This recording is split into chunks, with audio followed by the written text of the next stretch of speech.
तो भाई IPL 2026 mini auction से पहले पांच बड़ा ट्रेड न्यूज निकल कर आ रहा है और कोलकाता नाइट राइडर्स ने तो ट्रेड बाजार में तहलका ही मचा दिया है।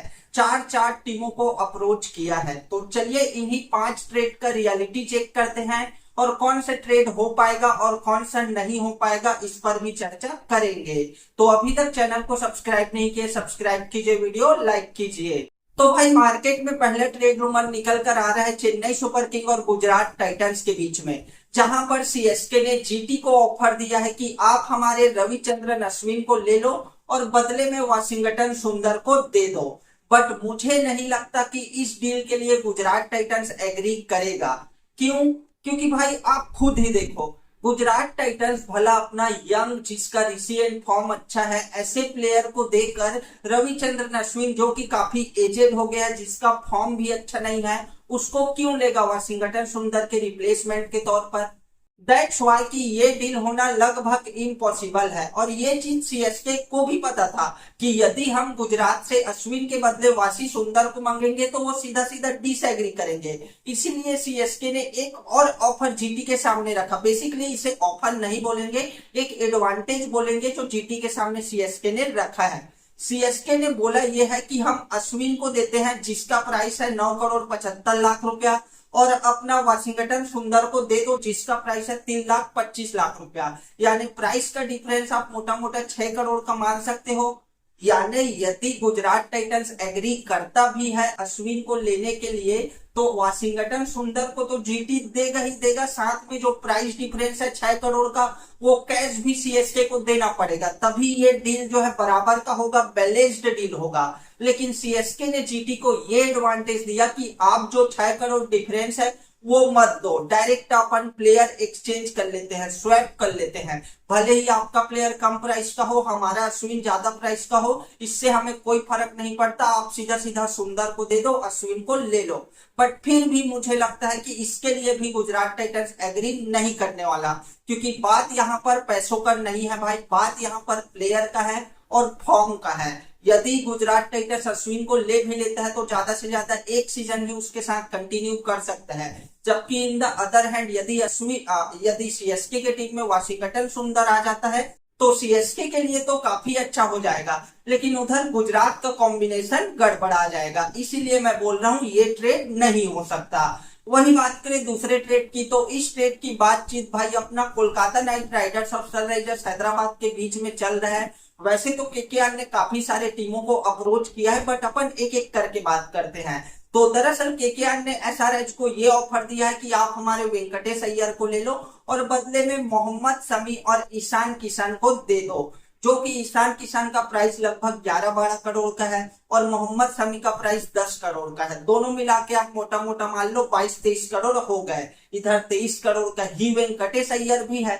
तो ये काफी जो है मतलब बराबर का डील हो सकता है, बट शायद ही इसके लिए सनराइजर्स हैदराबाद एग्री करेगा। वैसे केकेआर भाई ईशान किशन को अपने टीम में लाने के लिए काफी डेस्परेट है, क्योंकि केकेआर को अर्जेंट इंडियन विकेट कीपर बल्लेबाज की तलाश है। इनके टीम को आप देखोगे तो इनके पास 2 विकेट कीपर है, एक है अपना गुरबाज और एक है क्विंटन डिकॉक। दोनों का प्रदर्शन साल 2025 में अच्छा नहीं था।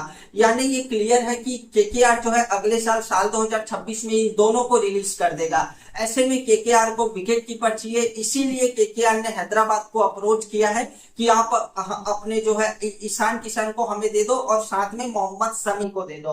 बट इस डील को शायद ही जो है हैदराबाद एग्री करने वाला है, क्योंकि एक वेंकटेश अय्यर के लिए हैदराबाद अपने 2 कोर प्लेयर को नहीं दे सकता। ईशान किशन का मैं मानता हूं और शमी का भी मैं मानता हूं कि पिछला सीजन उतना अच्छा नहीं गया था, लेकिन जो कि वो इंडियन प्लेयर्स है और 2 बड़े इंडियन प्लेयर को कोई भी टीम एक साथ ट्रेड नहीं करता भाई। वैसे देखा जाए तो हैदराबाद भी मोहम्मद शमी को यदि ट्रेड नहीं करता तो अगले साल के आईपीएल में रिलीज कर देगा, लेकिन ईशान किशन के लिए मैं श्योर नहीं हूं। हालांकि कई सारे लोग यूट्यूब पर बोल रहे हैं कि एसआरएच ईशान किशन को भी रिलीज कर देगा, बट मैं आपको 101% बोलता हूं कि एसआरएच ईशान किशन को अगले साल रिलीज नहीं करेगा। उनके टीम कॉम्बिनेशन के लिए ईशान किशन एक की प्लेयर है भाई, इसीलिए हैदराबाद उसे रिलीज नहीं कर सकता।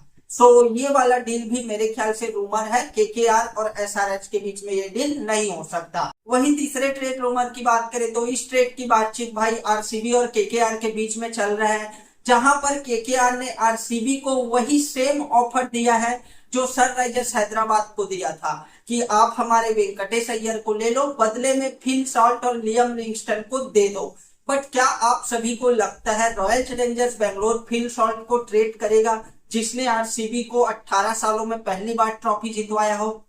आई डोंट थिंक सो भाई कि आरसीबी इस डील के लिए एग्री करेगा। मैं एक बार के लिए ये मान सकता हूं कि लियम लिंगस्टन के बदले वेंकटेश अय्यर को ले सकता है आरसीबी, लेकिन फिल सॉल्ट को तो कदापि नहीं देने वाला। हालांकि केकेआर आरसीबी को बहुत फोर्स कर रहा है कि फिल सॉल्ट हमें दे दो दे दो, लेकिन भाई अब कितना ही फोर्स कर लो आरसीबी इस डील के लिए एग्री नहीं करेगा।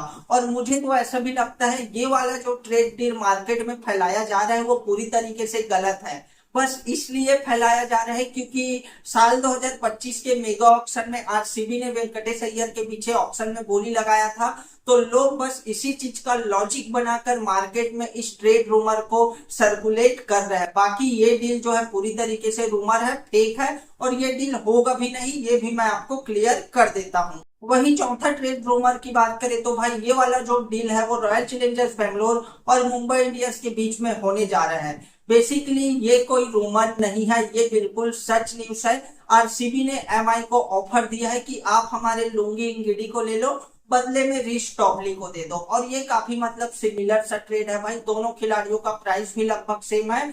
अपना लुंगी इंगिडी 1 करोड़ का है, रीश टॉपली 75 लाख है। दोनों ने पिछले सीजन लुंगी इंगिडी ने 2 मैच खेला था, रीश टॉपली ने 1 मैच खेला था। दोनों का फॉर्म उतना अच्छा नहीं था, हालांकि मैचेस 1-2 मैच खेले हैं तो उतना ज्यादा अपन जज नहीं कर सकते, बट ये काफी सिमिलर सा ट्रेड है, बैलेंस्ड ट्रेड है। और इस ट्रेड के लिए दोनों टीम एग्री भी कर जाएगा क्योंकि दोनों अपने अपने टीम के लिए कोई बहुत बड़ा प्लेयर नहीं है, दोनों ओवरसीज प्लेयर है, दोनों का फॉर्म अच्छा नहीं था, तो टीम सोचेगा कि अब निकालने से अच्छा है कि ट्रेड ही कर लिया जाए।